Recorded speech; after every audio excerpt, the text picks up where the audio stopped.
Welcome to Vicki Holloway Quilting. My name is Vicki, and today I wanted to talk about the things that are going to be up on my podcast later today. We're talking about the April Quilt Challenge.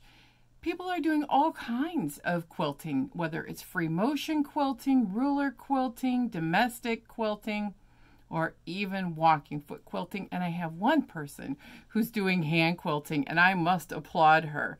She's doing a great job.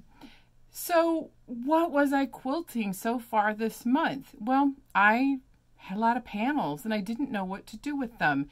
And they kind of collected and collected, and I thought this would be a perfect opportunity to have a 15-minute a day challenge. So I want to show you one that I did. And I did post it up in my stories as well as on Instagram. But looking at the city line, this is upside down on this end, is kind of a square, and then all the swirls.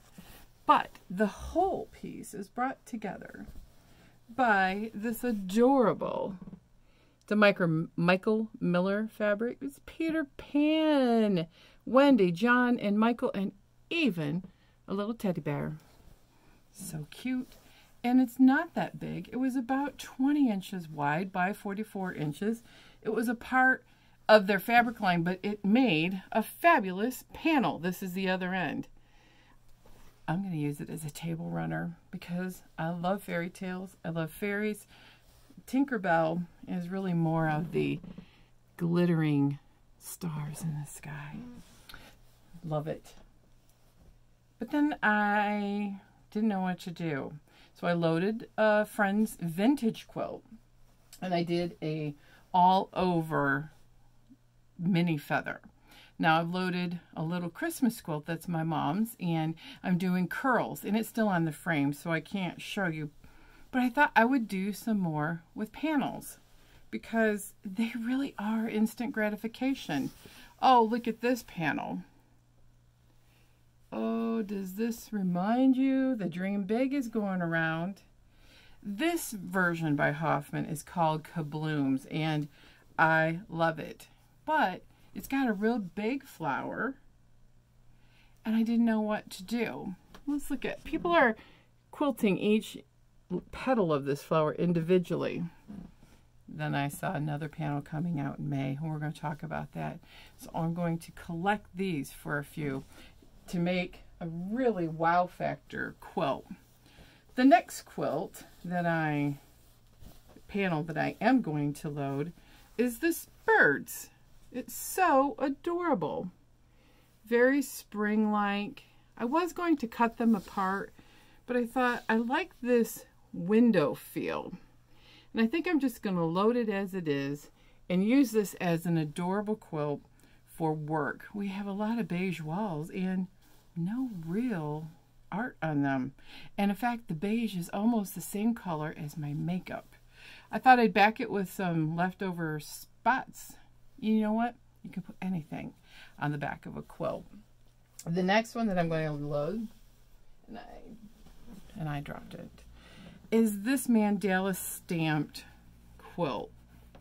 Well, it's fabric. But here, again, I was thinking about the possibility of cutting this apart. And I thought, well, the beauty of a panel, I really love this one, is the panel. And I think if I cut it apart, it's going to lose that wow factor.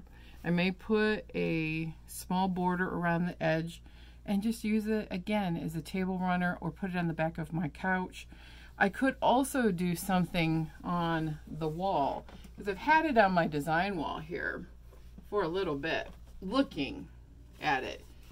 And I thought, you know, it really does look lovely as like a banner that you could hang on a door, which I have a very ugly chocolate brown door at work. This could be beautiful. So that's what we're talking about today on the podcast. So join me later on today. Watch for My Creative Corner 3. It is a podcast that you can find on iTunes, Stitcher, Podbean, or wherever you get your podcast. Google Play is another place that I have it linked to. So go ahead and join us. Please leave a comment and let me know. Are you a panel person? Because I wasn't until this month. The challenge has made instant gratification out of these panels with a chance to practice some pretty intricate stitching as much and as little as I want. And I think I've learned so much out of this challenge, I'll be ready to do my custom quilt. So quilt on, everyone.